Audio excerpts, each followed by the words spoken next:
¿Crees que el destino puede encadenar a una mujer más fuerte que su propio corazón?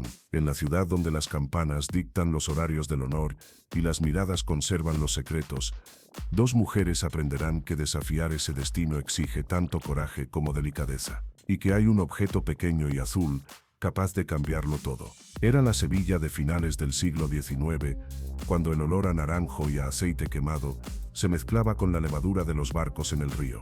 Las calles eran un tapiz de adoquines y zócalos pintados.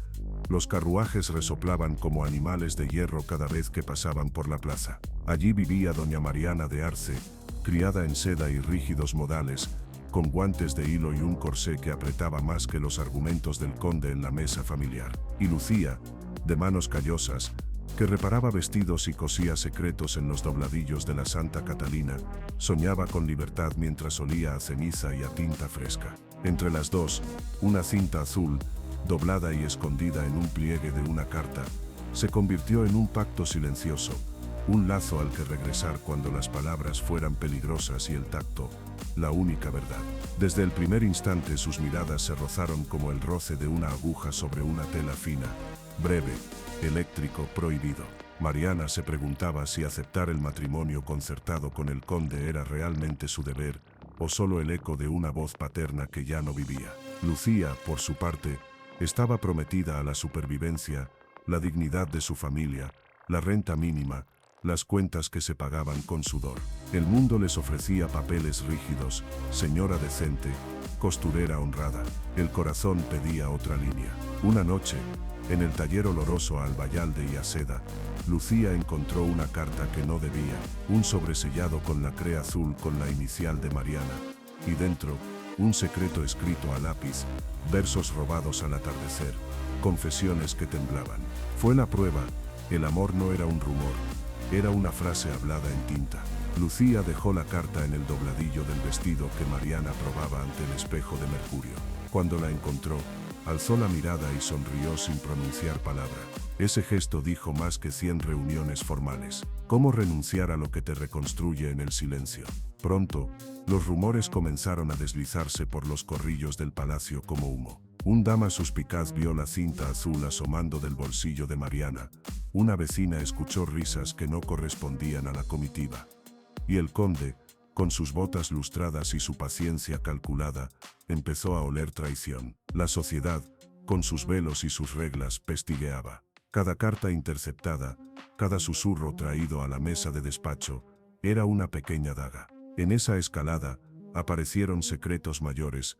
Lucía no era solo una costurera. Su madre había servido a la casa de los Arce durante años, y en la oscuridad de una noche de peste, escondió a un niño que conservaría la fortuna de la familia. Nadie había sabido que la lealtad de esa madre fue el cimiento de la casa. Para Mariana, la revelación partió como un rayo. La deuda de gratitud familiar pesaba sobre ella con la fuerza de una hipoteca moral. Si se abandonaba al deseo, traicionaría la memoria que mantenía a su familia a flote. Si lo negaba, traicionaría su propio aliento. Un pequeño descanso, el sonido de un candil apagándose, la sal de la brisa en el puerto. Respirar, volver a la pregunta. La presión subía, el conde exigía respuestas, su madre, la marquesa, tejía alianzas con sonrisas de hielo. Mariana fue llamada a un baile en el palacio del duque, una exhibición de raso y cloque, donde la ciudad entera miraba y decidía. Ese fue el momento en que la cinta azul, doblada dentro de un medallón que Lucía le había regalado, cambió de propósito, dejó de ser secreto y se convirtió en desafío. Lucía, que acostumbraba a trabajar de noche, apareció entre la multitud con las manos manchadas de hilo, sin anteojos, sin permiso social, y el murmullo fue un hilo de cuchillos. ¿Se puede convertir un acto pequeño en una revolución? La sala contuvo el aliento. Mariana, vestida de blanco, no por pureza, sino por la costumbre de las familias que se visten para guerrear, se acercó al centro del salón. El conde, con su cetro de hombre a punto de afirmar dominio, acomodó la corbata como quien prepara una sentencia. Todo parecía ajustado a su lugar.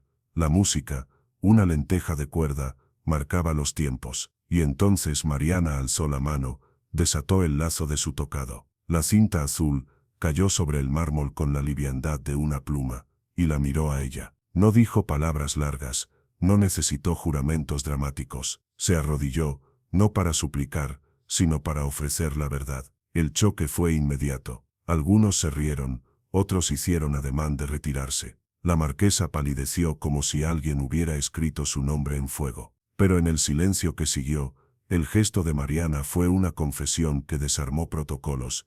Prefirió perder un apellido antes que a la mujer a quien amaba. Lucía apareció a su lado, sin máscaras, con la cinta azul, prendida en la muñeca como un estandarte, no de guerra, sino de decisión. Tomaron juntas la ruta más peligrosa, la verdad pública. Hubo consecuencias, la familia renegó, el conde se fue con la frente alta y las manos vacías, las cartas dejaron de llegar, las amistades se disolvieron como azúcar en agua caliente, pero también hubo aliados, unas cuantas hermanas de convento que habían leído más de una vida en sus manos, un mercader que recordaba favores pasados, niñas del barrio que dejaron de mirar al suelo. Lucía y Mariana perdieron casas y títulos, pero ganaron una pequeña habitación junto al río, con ventanas que olían a sal y a promesa. Pintaron las paredes de azul pálido, el mismo tono de la cinta, y abrieron un modesto taller escuela donde enseñaban a leer, a coser y a soñar.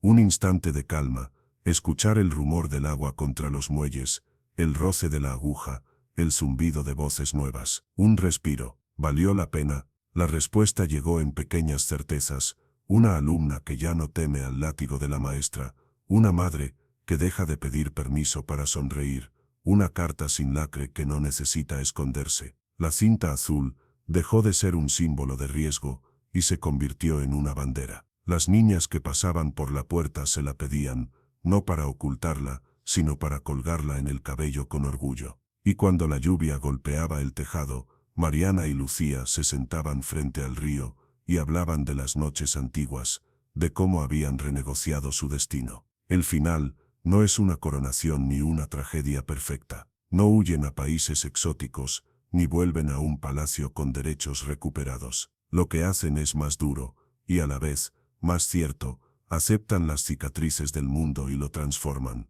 La cinta azul, antes doblada y escondida, ahora ondea en la ventana de su taller como la prueba de que el amor puede ser resistencia y escuela. La lección que dejan es simple y profunda. El destino pesa, por supuesto, pero no es una jaula inamovible. Es un tejido al que se le pueden cortar hilos, volver a coser, y a veces teñir de un azul nuevo. En la ciudad, cuando las campanas doblan y las sombras se alargan, alguien todavía pregunta si una mujer debe siempre obedecer el papel que le asignaron. A la orilla del río, dos mujeres responden con el mismo gesto, una cinta azul que se ata y se suelta. No prometen un final fácil, prometen valor, y eso quizá es la forma más honesta de desafiar el destino.